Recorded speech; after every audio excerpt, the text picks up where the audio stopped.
Pozdrav ljudi, dobrodošli na kanal Mario Zna, dobrodošli u Bunker. Danas sa nama u gostima potpredsednica pokreta Živim za Srbiju, psiholog i neko ko je na meti države, lobija i svega onoga što nama, da kažemo, radi o glavi. Tamara Bradić, dobrodošla.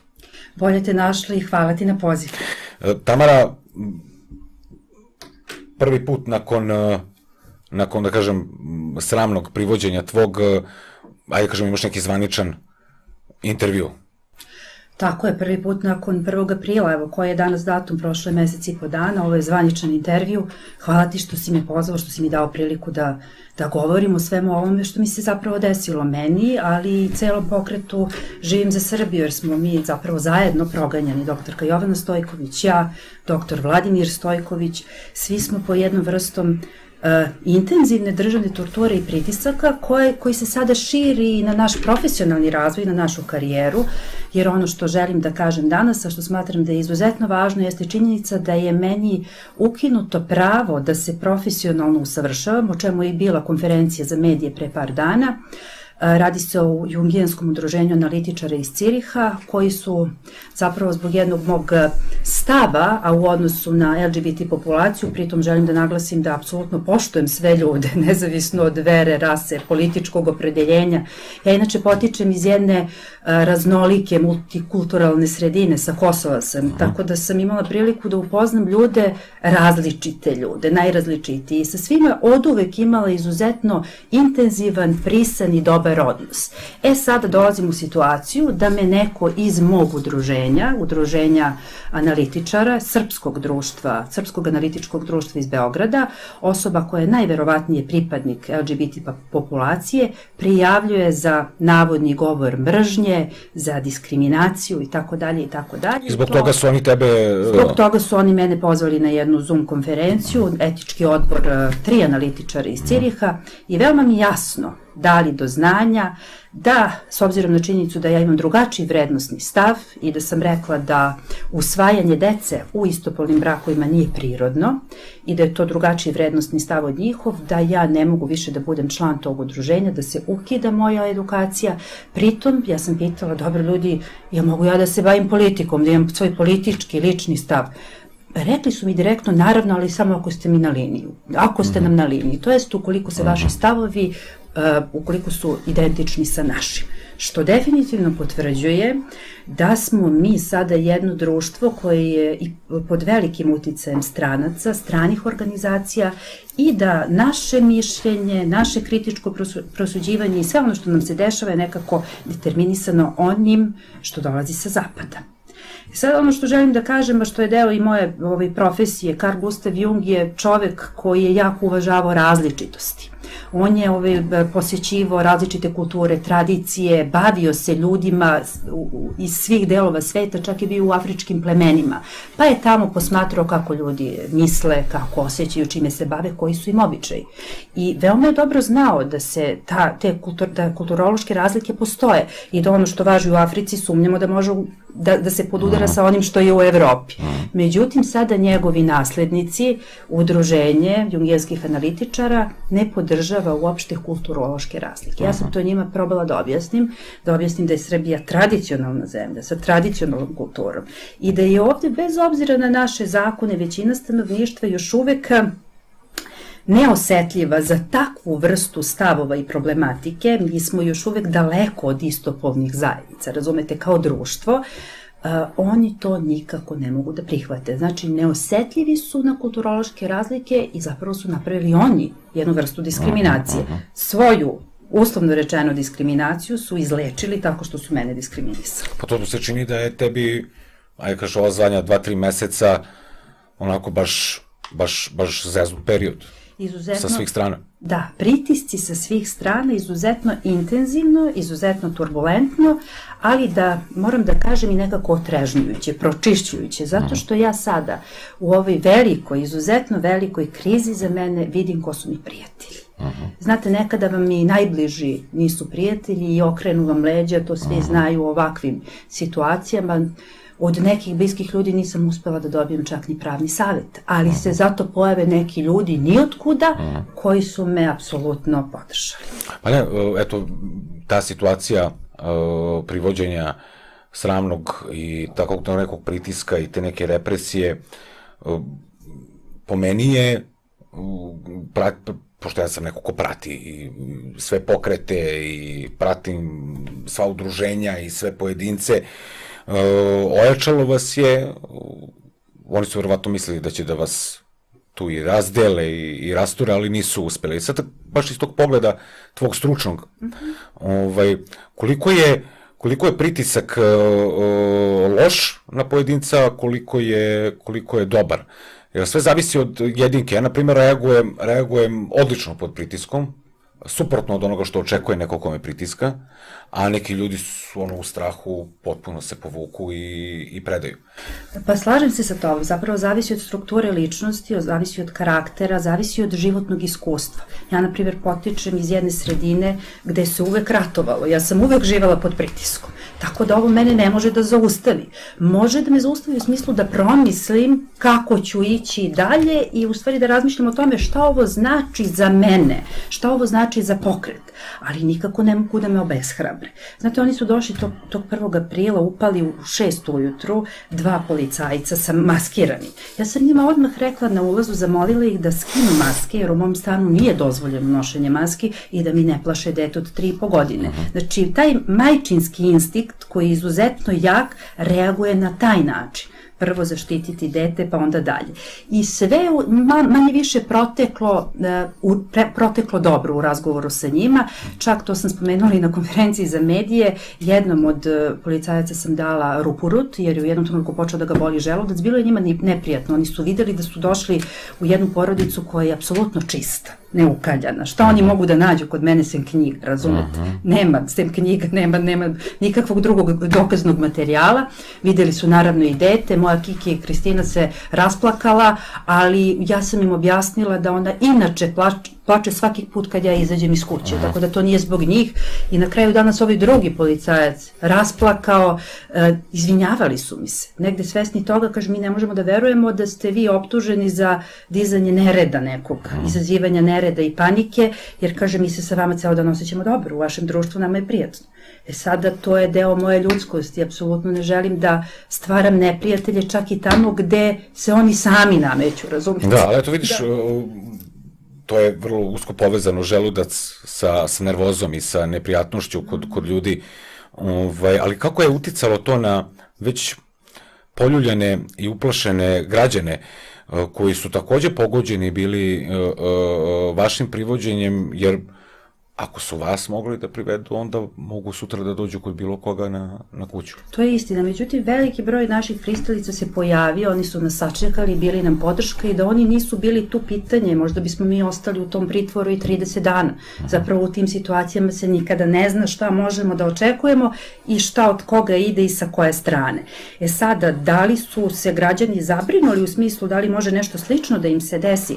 Pa znate kako, zabrinuti ili ne može da im se desi. Jer ako se desilo doktorki Jovani, ako se desilo meni, zašto se ne bi desilo, ne znam, svakom drugom časnom čoveku koji koristi svoj mozak u nadi da podeli nešto kvalitetno sa ovim svetom. Jer zapravo sve ono što delimo, Jovana i ja, i Pokret Živim za Srbiju, sve ono o čemu pričamo, Milina takođe, naš Igor, ostali članovi pokreta, je u najboljem interesu našeg naroda i naše dece, zaista. I tu nema nikakve sumnje. Kome to smeta? Zašto? Zašto ne može da se napravi dijalog? Mi smo spremni za dijalog, uvek. Pa su vas zvali na dijalog? Koliko ja znam, ne. Mene niko nije zvao. Pa ne smijem ni da vas zovu. Pa mislim, oni znaju s kim mogu da pričaju, s kim ne mogu da pričaju, kad kažem pričaju, mislim s kim mogu da se zezaju i s kim mogu, koga žele da navuku i koga mogu da navuku. Ali ima veze to što sam te pitao kako su se građani osjećali i kako se narod osjeća, jer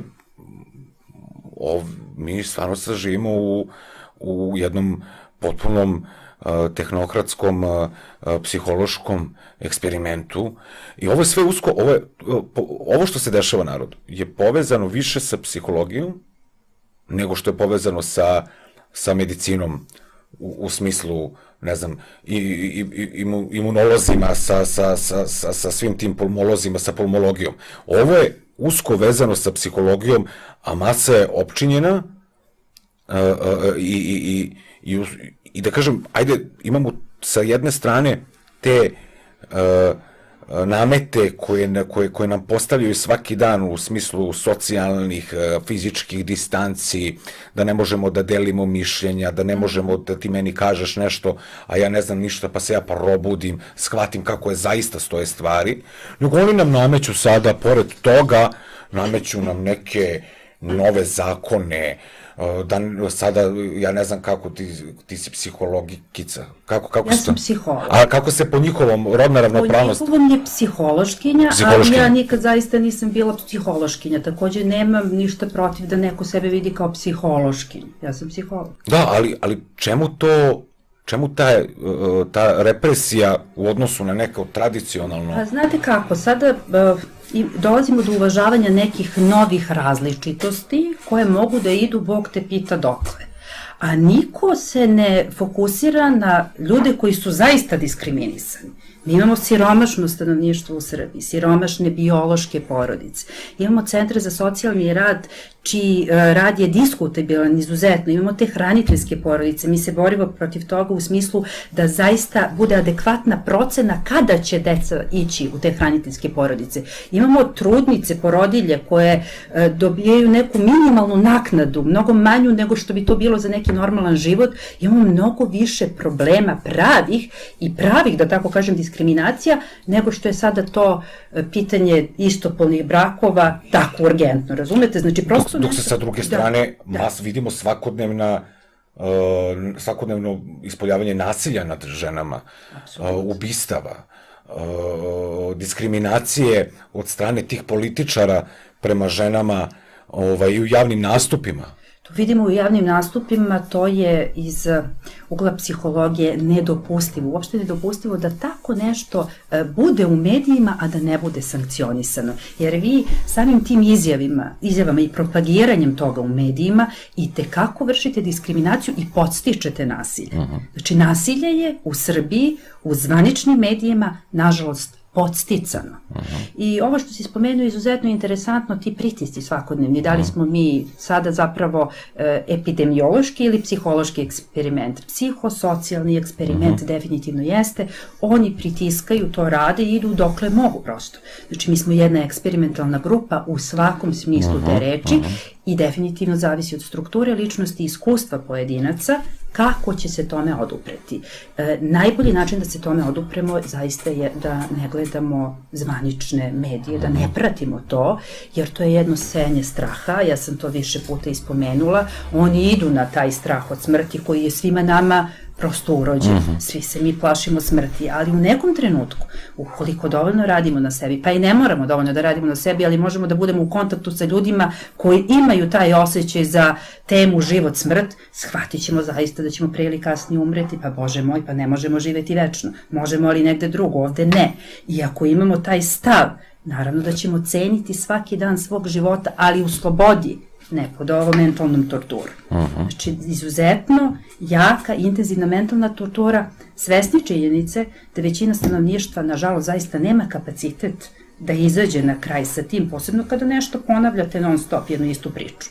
Znači, 100 puta ponovljena laž postane istina. Ali misliš da zbog toga, zbog te medijske, ajde, znamo kako ono utiče na tebe, na mene, ako se desi da pogledaš dnevnik, vesti, pročitaš, da bi znao da li ti rade u glavi ili ti ne rade u glavi, ali da li misliš da to stvarno ima dovoljan uticaj na čoveka, na živo biće, da sutra povredi sebe, pošto vidim da je masovna samoubistva, ovde se, eto, kad pre nekoliko dana skočio sa Kalemegdana, devojčica od 15-16 godina se obesi, na sve strane iskaču ljudi iz prozora, skaču sa zgrada,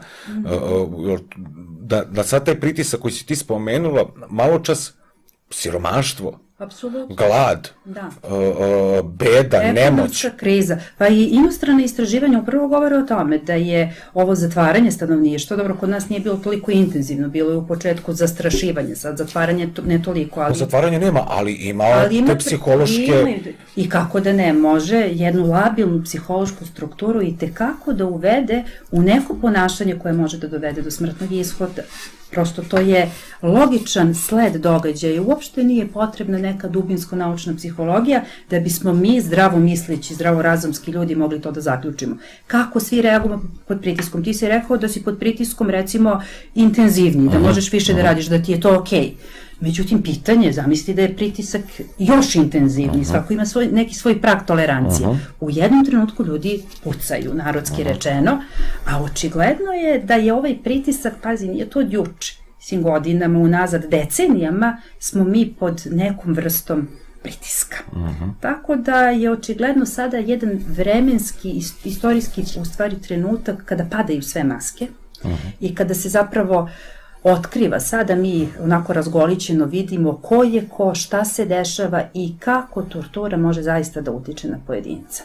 A kako ta tortura i sve to što oni radi, ta medijska manipulacija i ta lična neka manipulacija, kako utiče na decu, na primjer? Eto, imamo situaciju da imamo sve manje i manje dece i da ljudi, čak neki koji žele da imaju porodice, ne mogu da ostvare na taj prirodan način, pa moraju da plaćaju razne neke klinike. S druge strane imamo neko ko želi da promeni pol, on će to da dobije besplatno.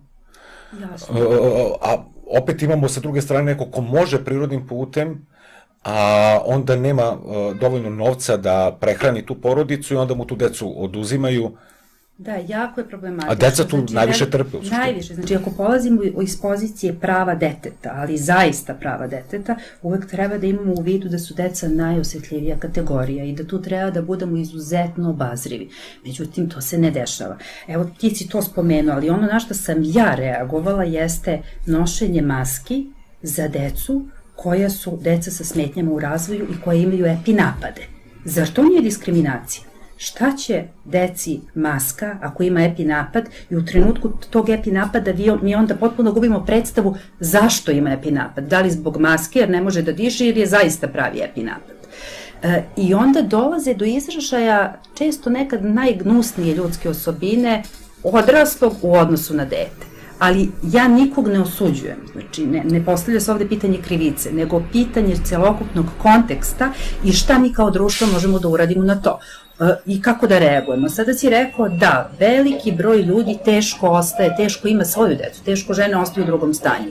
Ja ne znam kao psiholog šta je uzrok svemu tome, da li ono bombardovanje od 99. da li taj usiromašeni uranijum, da li psihološka tortura, da li psihološka tortura prosto, da li što kažeš ti siromaštvo, neizvesnost, je li tako? Da li sve je usko povezano sa glavom? Apsolutno. Apsolutno, zato je taj neki rad na sebi, odnosno promišljanje i biti u kontaktu sa sobom i razumeti to što nam se dešava, pola puta do mira. U sebi, da bi prosto pola puta. Mnoge stvari čovek, pogotovo kada je u pitanju zdravstveno stanje, polovinu rešava svojim mislima. Polovinu rešava svojim stavom i svojim pogledom na svet, svojim pogledom na budućnost. Apsolutno, međutim, nama je zabranjen stav, lični stav. Mi nemamo, evo, u ovom etičkom kodeksu ovog Srpskog analitičkog društva, recimo, ja te ljudi izuzetno poštujem, sa njima godinama radim, tu sam od 2017. godine, ali isto u jednom delu piše da prosto oni mogu da odrede, ukoliko smo mi članovi udruženja, mogu da utiču i na naš lični stav. To jest da vodimo računa kakav će nam biti lični stav u javnosti. To je prvo protivustavno. Da li bilo koje udruženje može da utiče na tvoj i moj lični stav?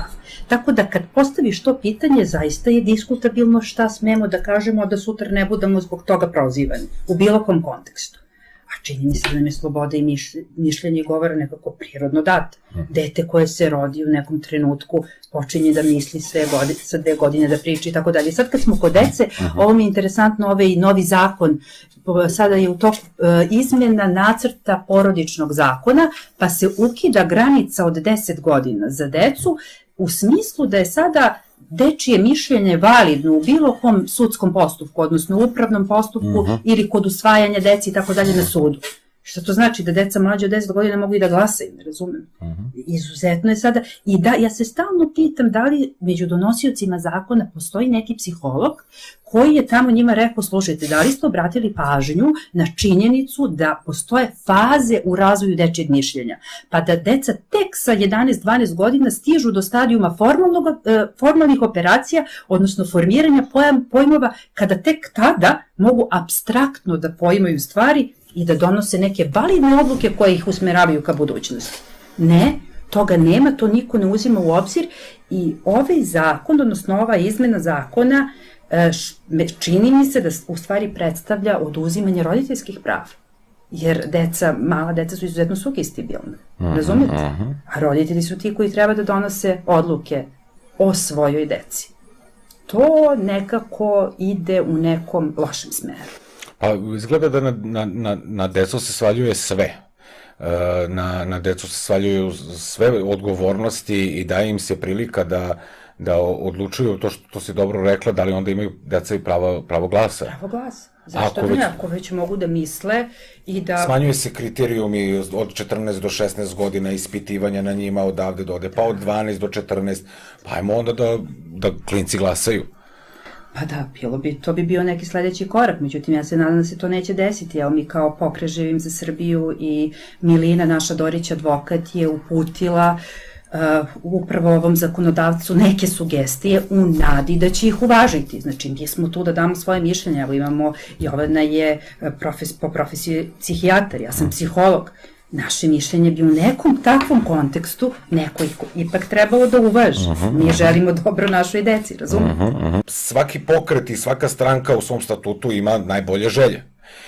Ono kako mediji predstavljaju vas ispada suprotno, a ja znam lično, a i Bogu hvala, mnogi ljudi znaju da to nije tako. Apsolutno, da. Ko nama priđe i ko sa nama razgovara, veoma brzo će se uveriti da smo mi nekako, da radimo zaista u najboljem interesu. I građana, i naroda našeg, i naše dece. Jel pružate psihološku pomoć? U okviru pokreta ja čak pružam i besplatnu psihološku pomoć, kogod se javi, tu sam, znači otvorena sam. Sad u ovom periodu sam malo i ja zatajila zato što sam imala ovih privatnih problema, ali naravno. Nema tebi neko da pomogne psihološki u celoj ovoj frci? Pa Jovana i Vlada i Milina kao pokret su jedini u ovoj celoj frci stali zaista svim srcem iza mene. I to je ono što je potrebno čoveku da se povrati. Apsolutno, da ga neko sasluša. Evo ti si stao sad iza mene jer si me pozvao i ja sam ti ispričala svoju priču. Ali ljudi, neki drugi, čak i najbliži, pričamo o porodici, ne. Da, evo, ajde,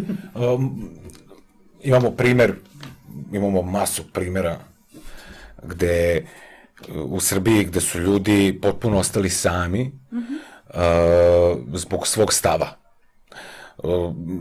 Stav bilo koji se, da kažemo, razlikovao od onog medijskog stava, da li nešto dobro ili nešto loše, ostali su potpuno sami. Mnogi pričaju, razočarali su me najbliži prijatelji, kumovi, porodica i ostali su sami i onda su potražili, da kažemo, neke istomišljenike, na primjer, na društvenim mrežama.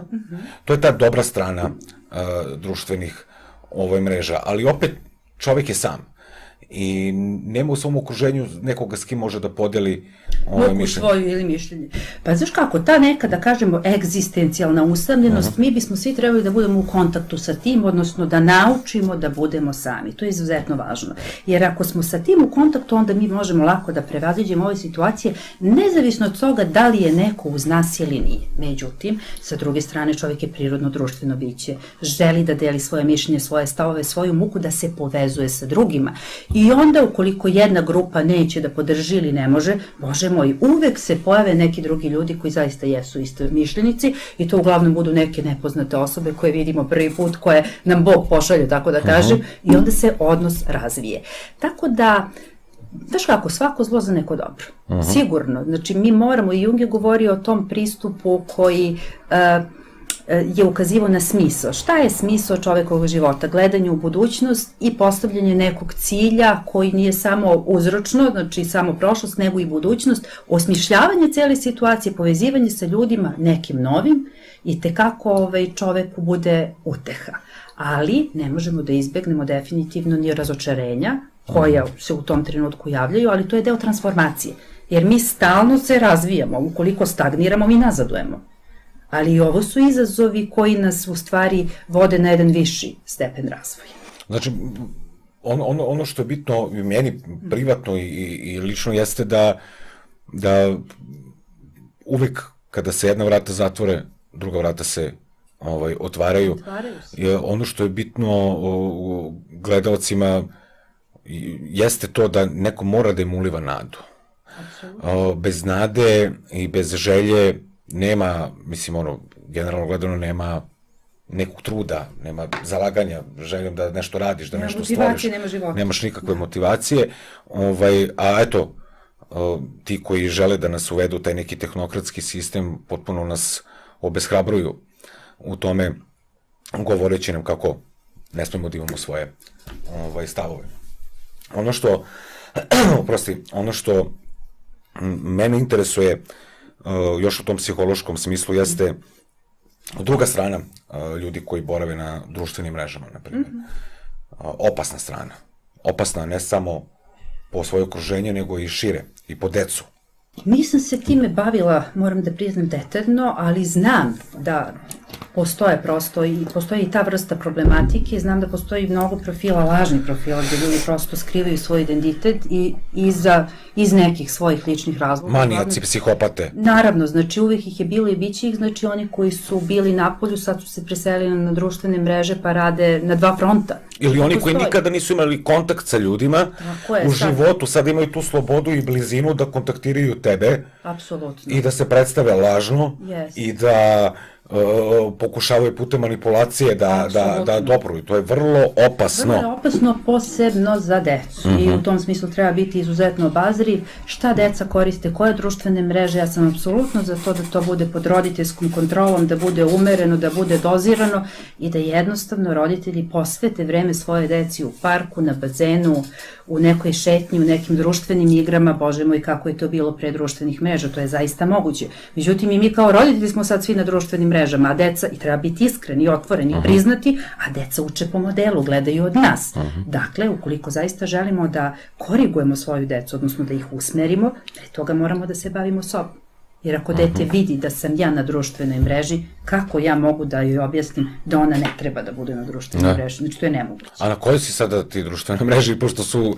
Šta se desilo?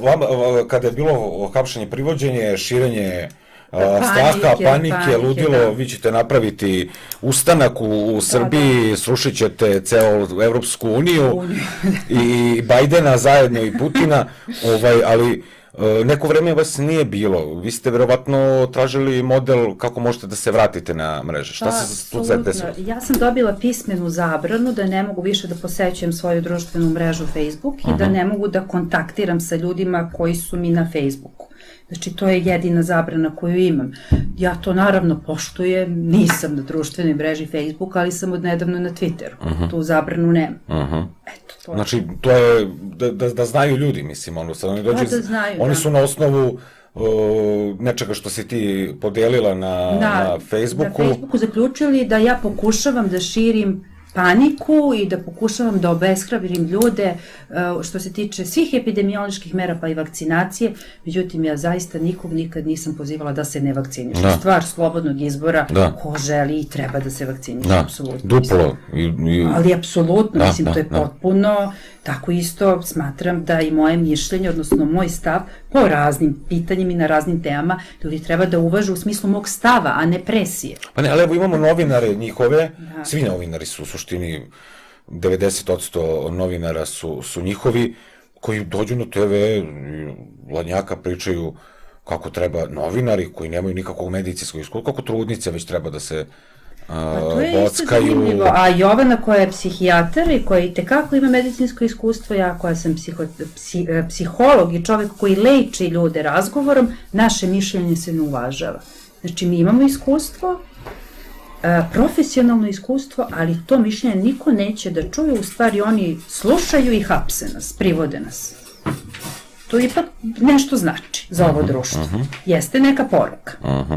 Pa poruka sad zavisi opet u tom psihološkom smislu kako ko shvati. Ja sam tu poruku shvatio tako da sada mora još jače i mora još više i sada još manje su šanse i manje su prava da odustaneš od te priče. Što se tiče nas pokreta... To ti govorim iz mog ugla. Apsolutno. Ja sam vaše privođenje i vaše hapšenje shvatio kao poziv da moram još jače i još bolje i još više da radim kako bi im stavio do znanja da neće moći tako lako da izmanipulišu narod. I ne samo da neće moći, i da ne treba to da rade, što je ključna stvar.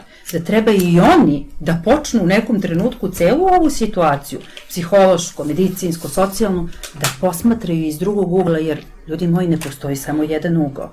Da li je moguće da mi svu ovu problematiku, društveno, sociološku, psihološku, posmatramo samo iz jednog ugla? Ajde da budemo otvoreni za sve, pa da nađemo pravo rešenje. Znači, ne može, mi svakako nećemo odustati, nismo odustali, ali kad sam rekao to je poruka, mislim da je to poruka narodu, da vidi zapravo o čemu se radi i šta će se desiti ukoliko pravi intelektualci, kad kažem intelektualci, mislim da sve ljude zdravog razuma, nezavisno od obrazovanja, ukoliko se budu uključili u društveno-politički život.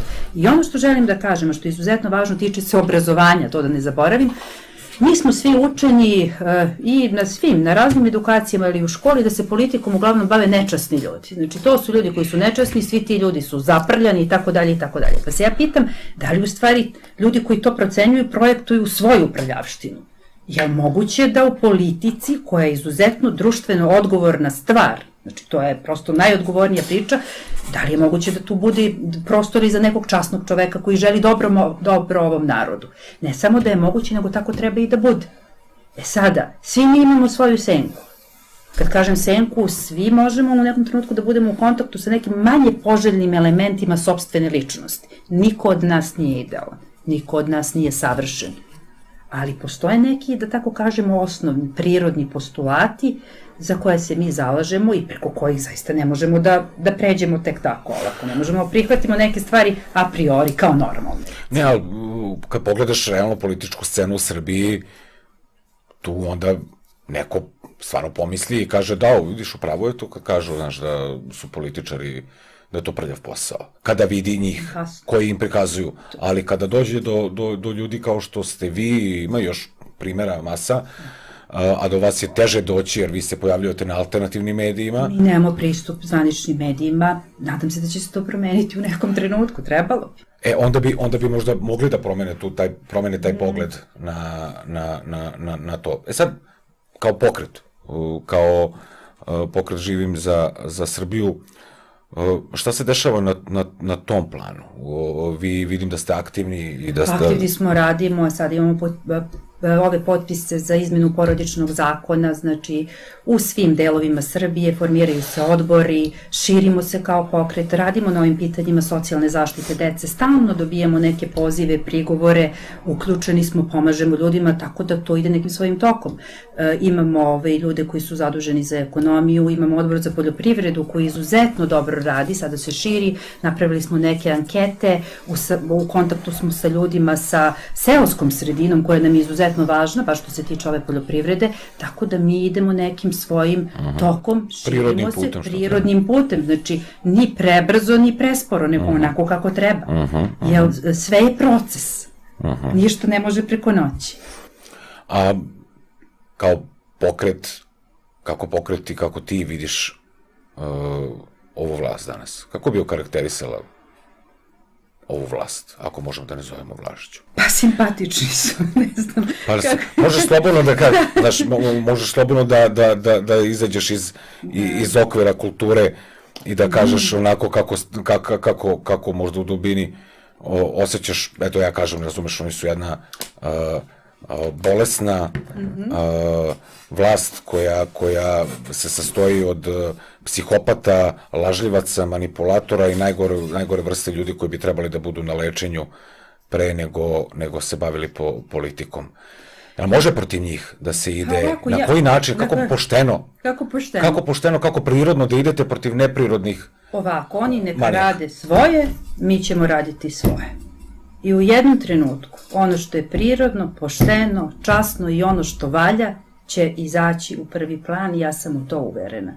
Ja ne bih se složila sa tobom kako si sad ti njih okarakterisao, sigurno da među njima ima i zdravih ljudi, ali mogu da kažem da su to zapravo ljudi koji sputavaju, znači oni su sputavajući, oni sputavaju sve što je zdravo. Eto tako bih okarakterisala ovu vlast. Sve što je zdravo i sve što je jedan prirodan tok i proces. Oni u svakom smislu, što jedino s jedne strane što osporavaju, a sa druge strane i direktno ugrožavaju. I to je jasno. Direktno ugrožavaju svojim nametima, direktno ugrožavaju svojim obavezama, eto vidimo, hoće sada vojsku, sutra policiju, preko sutra decu. Da, to sam isto videla da, znači, negde prisilna vakcinacija, ali to je sve ono o čemu doktorka Jovana govori već Godinama, 6 da, godina. Ona je šta, to Jovana, žena videla, ispričala i evo ja se to svakim danom suveravam zapravo u istinitost njenih reči. To se dešava. Znaš, mi nismo bili pogođeni mnogo kad je Jovana o tome krenula da priča, jer neko ima decu, neko nema decu. Naravno. Znaš, ali ovako, ovo kad je krenulo u zadnjih godinu i po dana, to je zahvatilo sve. Da, to je tek kad dođe do kućnog praga, očigledno, tek se tada ljudi bune i bude. Ali to je isto normalno. To je isto prirodno. Teško će ljudi reagovati, evo ja sad isto vidim na svom primjeru, ne reaguju, nema tog altruizma, nema saosećanja, nema empatije. Znači, u Srbiji je kao da je empatija davno umrla. Znači, to sam i rekla u nekom svom video obraćanju, nažalost je tako. Tako da... Misliš da smo postali onako, da smo postali Amerikanci, ono, kada vidiš nekog u muci, nećeš da priđeš. Ne možemo mi da budemo kao Amerikanci, baš sam skoro pričala sa jednom svojom klijentkinjom iz Amerike koja hoće da se vrati, kaže ne mogu, ovde su hladni, šta se ovo dešava, znači ne mogu ovde da živim, ne osjećam se kao da sam u svojoj koži. I ja kažem, a šta misliš u Srbiji sada posle toliko godina? Kaže, pa ne, kao u Srbiji ipak nije tako. Kad dođem, napravim razliku i vidim da nije tako. Tako da mi ne možemo biti Amerikanci, ali se trude. Jer ovde stranci vladaju, pa se trude na sve načine da nam to nametnu. Ali ja verujem da će se, da tako kažem, srpski karakter, identitet probuditi i nastaviti da živi. Svi imamo neku svoju genetiku, neke svoje korene. Ajde tome da se vratimo. To je izuzetno važno. Moramo da poštujemo svoju tradiciju, svoju kulturu, svoje pretke na kraju. Bez obzira što nam oni nameću te zakone u istopolnim zajednicama.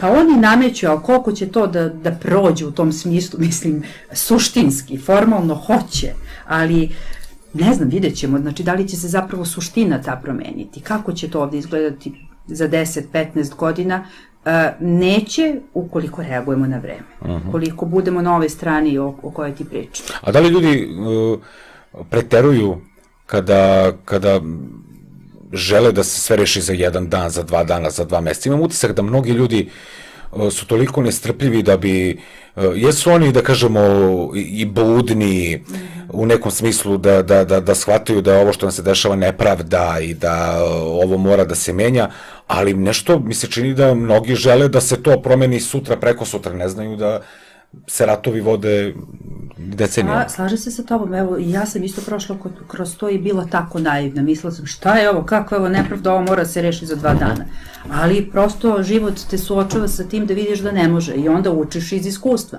Ne može, zato sam i rekla, ovo je jedan proces, ali je veoma važno da mi budemo istrajni na tom putu, u smislu, veoma je jednostavno, imamo ciljeve, imamo svoje vrednosti, držimo se tog puta, znamo šta je prirodno, osjećamo sa kojim ljudima možemo da se povezujemo i šta je dobro za nas i našu decu.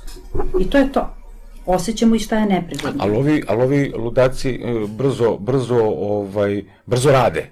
Brzo rade, iz dana u dan, iz meseca u mesec, te njihove nove namete, zakone, obaveze, restrikcije, i oni to brzo, toliko brzo ide, da onda ljudi dobiju taj utisak da to mora i brzo da se reši. E sad, ja nešto mislim da, moj neki stav je da ljudi treba, to što ti kažeš, da se povezuju i da tada, pored toga što neće biti sami u toj nekoj borbi, svojoj borbi, u društvenoj borbi, neće biti ni da kažemo, u problemu u problemu sutra kada bi došlo do nečeg većeg, znaš, da se nešto menja. Apsolutno, jeste, znači oni su sve ubrzali i to je prosto kao da su uključeni na centrifugu, međutim sve što je brzo, znamo, se kaže da je to i kusom, sve što je brzo to je i kusom, zato smo tu svi mi koji možemo da usporimo proces samim tim što smo u kontaktu sa svojim unutrašnjim bićem. Koliko god da sad to zvuči apsurdno i možda ezoterično biti u kontaktu sa unutrašnjim bićem, ali ako imamo svoj mir, znači mir u sebi, i ukoliko znamo koji su nam ciljevi, i ukoliko postojno stojimo sa tim, i tekako ćemo kao magnet da privučemo ljude istomišljenike, i to je pravi put. I tako ćemo uspeti, možda ne sutra, ali kroz neko vreme sigurno. Ja sam uverena u to. Ali misliš da pozitivne misli privlače pozitivne situacije ili pozitivne događaje ili... U svakom slučaju negativne ne privlače. Znači, vera privlači. Znači, vera i autentično, ako autentično živimo svoju istinu, to će privući. Ako ne odstupamo od svoje istine, ako nas ne uplaši ovo što se desilo i ovo nije meni. Razumete? Da smo nas dve sada odustale, da je pokret odustao, to bi bio kraj, ali mi ostajemo na svom putu. A zašto ostajemo? Zato što znamo zašto živimo. Zato što smo u kontaktu sa sobom. Nije to zato što smo nas dve tako lude pa smo rešile da ćemo to da uradimo. Nema veze sa tim. Nego smo u kontaktu sa svojim unutrašnjim bićem i onda to ide. I vi ste odreagovali sasvim onako fair i pošteno, bez neke histerije, što bi mnogi iskoristili da kukaju, da plaču i nemam pa šta, vi ste pokazali da ste mnogo hrabre. Pa hrabrost i mislim i zrelost, jer i jesmo zapravo zrele žene koje su dosta toga prošle u životu. A i znamo kakav je kontekst svega ovoga što se dešava. Tako da, to je to. Kada pogledamo, ajde da kažemo opet ovu situaciju danas, gde smo mesec maj, 2021. godina, s jedne strane vidimo da se ovde kao nešto smanjuju neke brojke, ovi tamo organizuju neki exit festival. Ja nisam ni pratila, uopšte ne gledam TV, nemam Facebook, na Twitteru to nešto nisam videla, tako da, znači smanjuju se brojke. Smanjuju se brojke, ali ne znam kako se smanjuju i u Hrvatskoj i u Srbiji u isto vreme kad kod nas svi su živi pelcovani, kod njih tek 7% stanovništva. Pa je organizovano nešto. Pa nešto izgleda, taj neki 21. jun priča se kao da će biti neko slavlje, kao Vučić će naravno da preuzme na sebe pobedu. Aha, pobeda. Znači... Pa da, ide pobeda, bit će, hvala predsjedniče, cela bataja će biti oblepljena Aleksandru Vučićem i to su ti neki njihovi planovi, znamo svi koliko su ludi i opičeni i oni su prosto, nećemo se iznenaditi, više nas neće iznenaditi. Niko, da, izgleda da je, pored tog što će isto tako da utiču na masu, na javno mnjenje, jer oni se samo time bave, oni u zadnje vreme horor pričama o mlevenju mesa, Veljko Belivuk, Velja Nevolja, što su mleli, ne znam, ako nisi gledala vesti, sad ću da ti ispričam. Vučić gostuje i priča o tome kako su hteli njega da samelju i da naprave od njega ćevape. Koga? Od Vučića. Od Vučića. On to priča. Pa Velja i ova ekipa što su pohapšeni sa juga. Aha, jasno. Ali oni u stvari sada samo privlače medijsku pažnju dok se iza toga ko zna šta dešava prosto. Ali imamo masu afera. Eto, ne možemo to da propustimo. Imamo masu afera. Imamo predsjednika koji ima oko sebe afera mali milion. Od rođenog sina koji u frci do najbližih saradnika, od Palme do Babića, vozača naplatne rampe, do Vulina. To su sve afere oko njega. Ja često nekako razmišljam kako se on osjeća u svemu tome. Šta li se dešava u psihološkom prostoru i dosta toga se zapravo... Si pokušala nekada da obradiš psihološki profil Aleksandra Vučića? Ja se time zaista ne bih Nije bilo toliko dosadno? Pa nije mi, stvarno mi nije bilo toliko dosadno. Ali kada ga pogledaš na prvi pogled, ima čovjek problem? Pa ne znam, problem ima onaj čovek koji dođe kod psihologa i koji se požali pa kaže da ima problem. Pa čak ima i ljudi sigurno koji su problem, a ne odu kod psihologa pa naprave problem. Pa dobro, i to se dešava, ali ja to ne mogu tako da kvalifikujem, ja sam u tom smislu profesionalac, tako da kad dođu ljudi kod mene, ja mogu da procenim na osnovu testove ili razgovora da li su nekom problemu ovako odokativno, ne bih... Ne možeš kada ga slušaš, ne možeš da proceniš da li možda... Eto, čovjek možda je malo, ajde da kažemo, hiperaktivan. Hiperaktivna. Pa znaš kako, moj etički kodeks psihologa mi ne dozvoljava da se izjašnjavam po tom Pa pitanju. tvoj etički kodeks koji ti poštuješ Da, i profesionalno se držiš toga, tako je. je doveo do čega? Da te Da sam ovi iz isključena, Švajcarske... jest. I o čemu mi tu? O kakvim kodeksima mi da pričamo tu? Kakvim kodeksima da pričamo kada imaš, kažem ti, u jutarnjim programima na nacionalnim televizijama imamo ljude koji su na listi vračara i čarobnjaka slažem koji se. se predstavljaju kao psiholozi. Slažem se, ali njih neće ganjati i proganjati, Da. a mene hoće.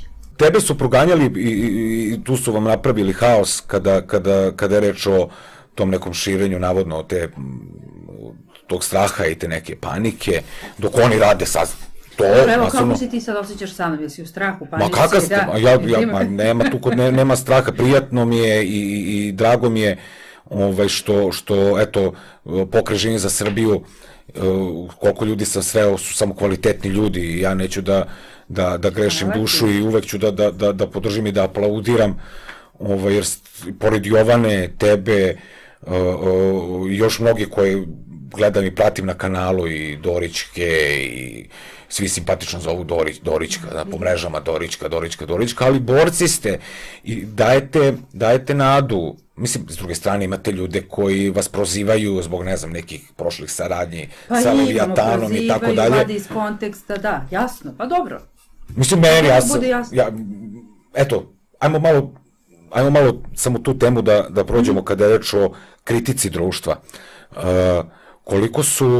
Koliko su ljudi, koliko je opravdana ta kritika masovna, ali vidimo da ljudi koji su, na primjer, masovno na društvenim mrežama samo umeju da kritikuju. Evo, pa pogledaj sad, ako mene dođe jedan političar, drugi, treći se bavi lečenjem putem nekih Teslinih izuma, dođe kod mene astrolog, numerolog, niko ne odgovara. Ovom narodu ja nisam doveo ni jednu ličnost da su rekli bravo, nego gledaj šta si doveo ovo, gledaj šta si doveo onog. Ljudi kod nas izgleda slabo prihvataju i izgleda ne mogu da shvate da će morati jednog dana da biraju nekog, pa makar im ni ne odgovara. Pa da, ali to je zato što većina zapravo nije u kontaktu sa sobom i onda je lakše da procenjuje druge. Razumete, jer vi kad ste zaista u kontaktu sa sobom, vi nemate toliko potrebu da kritikujete druge, da zamerate drugima i da im tražite non stop neke mane. Odatle to dolazi. Ako razumemo uzrok toga, onda okej, ajde da nekako probamo da dopremo do tih ljudi na najbolji mogući način. Niko nije idealan, rekla sam, i ne može da bude, svi smo mi pala grešna ljudska bića, ali trudimo se, svi se trudimo i mi u Pokretu Živim za Srbiju maksimalno, znači dajemo sve od sebe da stvari izvedemo na čistac i da sve bude kako zapravo treba da bude i kako je jedino prirodno. Kako vidiš, ajde da kažemo, narednih 6 meseci? Jel možeš da proceniš šta može u tom smislu da se desi kada je reč o tim zakonima? Će li oni stvarno da donesu i te istopolne brakove, obaveznu vakcinaciju kada je reč o ovome za decu i to?